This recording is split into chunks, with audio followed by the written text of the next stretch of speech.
Well, events, I think, have vindicated Suella Braverman. I do think some in the Tory party will be kicking themselves, actually, that they haven't got her in place as Home Secretary. Still, someone who actually speaks out about some of the madness that we're seeing, talking about, for instance, a cap on overall migration numbers. And interesting to see as well the former Immigration Minister, Robert Jenrick, in an article for the Mail on Sunday, talking about the serious problem we now have with Islamist extremism and saying that we need to consign the disastrous experiment of mass migration to history.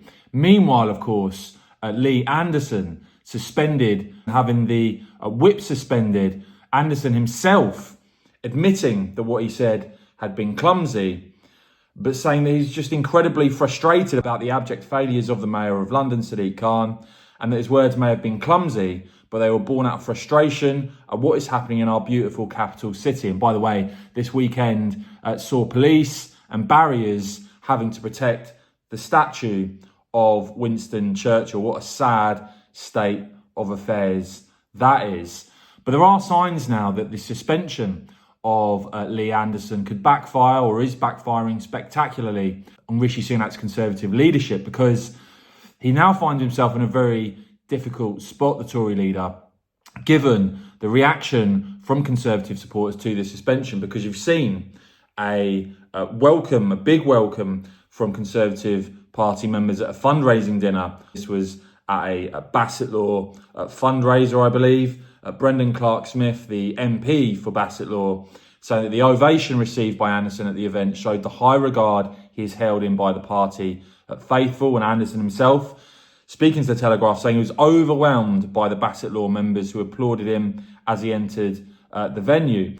At the same time as all of this, of course, you've got Reform UK, not that far behind the Tories now, 14% to the Tories on 20%, Reform hitting their highest ever level of support. And now this poll, which I think shows you perhaps how far the Conservative leadership have drifted away from the grassroots of the party, that shows 2/3 of party members actually oppose Sunak's suspension of Lee Anderson. So out of 750 members polled by Conservative Home, 482 or 64% are actually against that suspension. So that is a big rejection, actually, of this action that's been taken by the Prime Minister and his handling of this. And I think people are looking at that speech that Rishi Sunak gave, heavy on rhetoric, very little in the way of concrete action or a plan, drawing the conclusion that after sacking Suella Braverman and suspending Lee Anderson, the Prime Minister himself, in some aspects, is now actually